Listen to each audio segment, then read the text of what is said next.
Welcome back to Chess Dog. Today we are looking at a match between Alireza Firouzja, and Hikaru Nakamura. Actually, in the previous two videos, we've covered the first four games of this match. And going into this game 5, and then we'll also cover game 6 in this video, Nakamura is leading 3 games to 1. But I wouldn't be showing the match and going over these games if it weren't going to get competitive. I don't want to add any spoilers here, but this is going to get very good. But as of this game, Hikaru Nakamura was up 4 games to 1. This was a blitz match played on chess.com. And the game we're looking at now, game 5, Alireza Firouzja has white and Hikaru Nakamura has black. Let's jump right in. e4, knight f6, c4, e6, knight c3. And the Nimzo Indian defense is played by Hikaru. And Firouzja plays a3. Now, this is the most challenging move to the Nimzo Indian. Basically, what Firouzja is saying is, I'm going to give you everything you want. I'm going to let you double my pawns. I'm going to let you create a weak square at c4, and I don't care. My 2 bishops and pawn center are going to be so powerful that those other things aren't even going to matter. I mean, a3 is a very direct and aggressive way of playing against the Nimzo.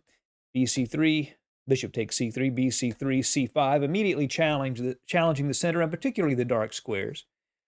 f3, Firouzja wants to expand in the center and create a full pawn center with e4. d6, e4, and that pawn center is created. Knight c6, bishop to e3 to help defend d4.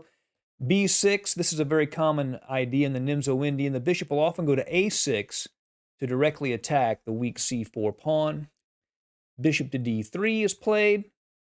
And now queen to c7. More common is castling, or quite common, then knight to e2. And basically what happens in these positions is that white castles, plays f4, knight e2, and can get some really powerful attacking play. But instead, Nakamura plays queen to c7, a little more of a waiting move. The knight goes to e2. Now bishop goes to b7 instead of a6. Short castle, and here Nakamura decides to castle long. He's avoiding those kingside attacking themes. However, the pawns and squares around black's king look a little more vulnerable here. Let's see if Firouzja can do something about it. First, he plays a4. Makes sense. You want to advance the pawn, and even if you have to give up an exchange, it's worth it to open lines against the king. The knight goes to a5, blockading that pawn, keeping it from advancing. And here, Firouzja makes a natural move, d5, but in this position, believe it or not, this makes it a little harder to get at the black king. It closes lines even though it gains space. Perhaps a little better was knight to c1, with the idea of playing knight to b3 and challenging that knight on a5 to get it to move so you could then continue to open lines on the queen's side. Knight to d7. He wants to take advantage of these weak dark squares. Knight to f4, threatening to take twice on e6 and win a pawn, so rook d to e8 to defend the pawn. Rook to b1, putting a rook on the half-open b file. Knight to e5, and again, this very common theme of finding ways to pile up on the c4 square. Hikaru places the knights on e5 and a5 and does exactly that, piles up on c4. Queen to e2 defends c4, but now bishop to a6, and we see these 3 minor pieces all aiming at c4, and here Firouzja decides to give up an exchange in order to defend the pawn. He plays rook to b5, bishop takes b5, and here cb5 seems to be the better move.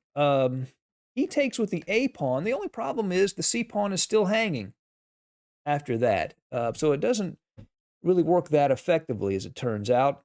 The best move for black, according to the computers here, is queen to e7, preparing perhaps to attack down the e file, to open that up and attack.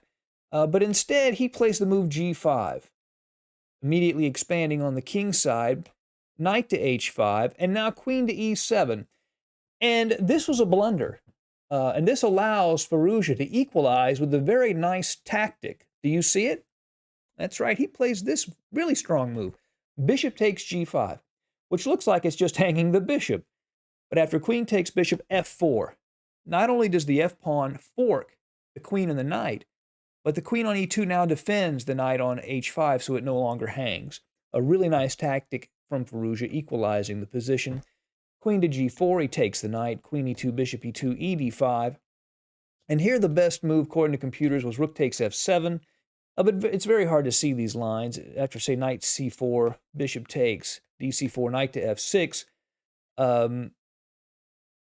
black is up in exchange, but Firouzja has extremely active pieces, and it really equalizes the position. But instead he plays bishop to g4, check.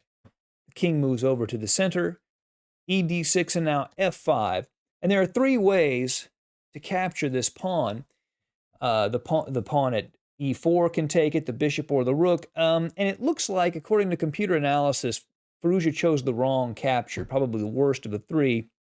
But again, it's the one that makes the most sense to a human. He took with the pawn. That allows black to go ahead and take on c4. He plays f6, but now this move, knight to e3, very strong, attacking the bishop and the rook. However, white still has counterplay here. f7, obviously attacking the rook on e8. The rook moves over, and here the best move, and very hard to find, was the move rook to e1, attacking this knight on e3. And then if the knight takes the bishop at g4, rook to e7. Defends this pawn and creates all sorts of pressure along the 7th rank, and white has compensation. For example, if knight to e5, even though white's down a whole rook, then knight to f4, and if rook takes f7, knight to e6 check, king c8, d7 check, and it would force the knight to capture. Then the rook would be captured, and this is a defensible endgame for white. But those are really hard and very impressive computer variations. But instead, he plays a natural move, knight to g7, but this turns out to be a mistake. Obviously, the idea here is that he wants to play knight to e6 to fork the king and the rook. The problem is, after knight g4, it's just simply not enough in this position. If he just takes, and black's just up an entire knight. So in this position, after knight g4, Alireza Firouzja resigned and Hikaru won. So Hikaru now has a substantial lead in the match, 5-1. But again, spoiler alert, a big comeback is about to begin. So let's take a look at game number 6. Here in game 6, Hikaru Nakamura has the white pieces, and Alireza Firouzja has the black pieces. And you will notice very quickly we get a very Alireza Firouzja-like position in this game, one that is both chaotic, one where his own king is in danger, but has a tendency to survive anyway, and is very imbalanced. It begins with d4 from Hikaru, d5 from Firouzja, and here Hikaru plays bishop to g5, which is called the pseudo-Trompovsky. Obviously, the Trompovsky, after black plays knight to f6, white will play bishop to g5. But here he plays bishop to g5, sort of attacking heir. And Firouzja could have played knight to f6, but instead plays f6, bishop h4, and knight to h6. The idea is he wants to chase down this bishop and get the advantage of the two bishops without the pawn structure damage that he might have gotten if he played knight to f6. So e3, knight to f5. Again, immediately going after this bishop, bishop g3, h5. He would love for white to play h3 and then take the bishop and cause structural damage in white's position. So he plays bishop to e2, Hikaru does, h4. It looks like this bishop is trapped. Let's see if he can save it. Bishop to h5 check is the first move. The king goes to d7. Remember I said that these Firouzja positions, a king looks like it's in jeopardy? Well, the king can't castle, and it's in the middle of the board, and all the pieces are still on. Bishop to f4 and g5. It certainly looks like this bishop at f4 is trapped, but then e4, allowing this bishop to retreat and attacking the knight at f5 simultaneously. de4, bishop to c1, and look at this mess. This is definitely the kind of position Firouzja thrives in. The normal move here is c6. We're actually still in theory. That had been played all the other games, but king to c6 was Firouzja's choice.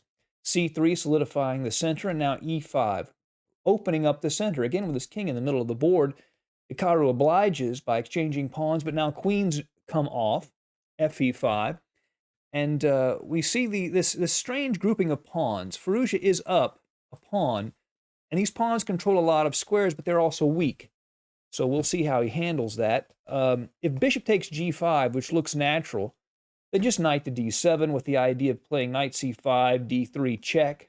And if b4 to keep the knight out, then after rook g8, say knight h3, a5, black has a very good position. Bishop c2 was played to attack the e4 pawn. Firouzja could have played knight to d6 to defend it, but instead he decides to give away the pawn and create pawn weaknesses in white's camp. Bishop takes e3, knight e3, f e3. So now Firouzja has the two bishops, and he plays g4. He's taking away the squares from this knight on g1. The knight can't go to f3, and if he does go to e2, the squares on d4 and f4 are also controlled. Knight to d2, aiming at e4. Bishop to h6, attacking the e3 pawn. Knight to c4, defends this pawn, but also attacks the e5 pawn, threatening to capture it with check. Firouzja plays king to c5. He gives up the pawn, but not with check. And after knight to e5, he plays rook to e8, aiming right down this e-file at the white king and also at this e3 pawn. b4 check. The king moves to d5. Knight to f7, hitting the bishop on h6. So bishop takes e3. And now there's the potential for a discovery down the e-file. Rook to d1 check, and watch this king. I don't know how many, I didn't count how many moves this king makes in this game. I should have. A lot. King goes to e6, bishop to b3 check, king to f6, knight to e2, knight c6, rook f1 check, king to g7, and Firouzja's king continues to stay safe. I mean, it's absolutely unbelievable the sort of ballet dance he does with his king in these games. But his king is safe, and he's got the two bishops in an open position. And here, b5 was played by Hikaru, and that turns out to be a mistake. Knight to a5 immediately goes after this nice bishop, which helps support the knight at f7. The knight goes to d8. If, let's say he just plays g3, black can just take the bishop, and then say hg3, rook e7 attacks that knight on f7, and he really only has one place to go. That's d8. And this is a much better position for black. Computers give black like +5 here. Even though the material is equal, the two bishops and the active pieces, after say a6, he's opening up the file for his rook. He's just much better. So to avoid that, Hikaru plays knight to d8 here. And he's threatening rook to f7 check, picking up this c7 pawn. So knight takes bishop first, pawn takes, and then king to g6 to avoid that check on f7. Rook to d5 to control these key squares in the 5th rank, keep this king from limited in the movement. g3, hg3, and the threat, of course, is to play bishop to f2 check and make that rook useless. So the first thing Hikaru does is get it out of that f1 square, because after bishop f2, which was played next, he needs to keep that rook out in the open. The king goes to f1, now bishop to g4, skewering the rook and aiming at that knight along with this rook. It looks like black is winning a piece, but not just yet, because that knight can move with check. Knight to f4 check. The king moves again, and there's a little mate threat, by the way. Rook to e1 mate is threatened by Firouzja, so knight d to e6 was played. Computers prefer rook f2, and after gf2, taking on b7 with the knight. The computers still think black is better, but that was the best line. But Hikaru plays knight d to e6, the bishop takes the knight, and now rook to h5 check. So down a piece, Hikaru is going to try to mate Firouzja's king. Let's see if his king is slippery enough to get away from all of these checks. King to g7, rook to g5 check, king f6, rook to g6 check. That rook is supported by this knight. King to f5. And notice there are all these discoveries, but if the knight moves, the king would take the rook. So the rook moves to g7. Now the discoveries are quite real. And here in this position, with a discovered check on the board, Firouzja takes material. Bishop takes b3, and it's really phenomenal. And there's still that mate threat on e1. So knight to d3, discovered check. It's the bishop. It's this square. And then after king to e4, Firouzja wins. Hikaru resigned in this position. And the reason is that now he's up an entire piece, this bishop at b3, and there's no fork. from the knight that would check the king and the bishop, because the bishop at f2 covers the c5 square. So the comeback begins. It is now 4-2 in Hikaru's favor. I'm looking forward to the rest of this match. See you again soon. Bye.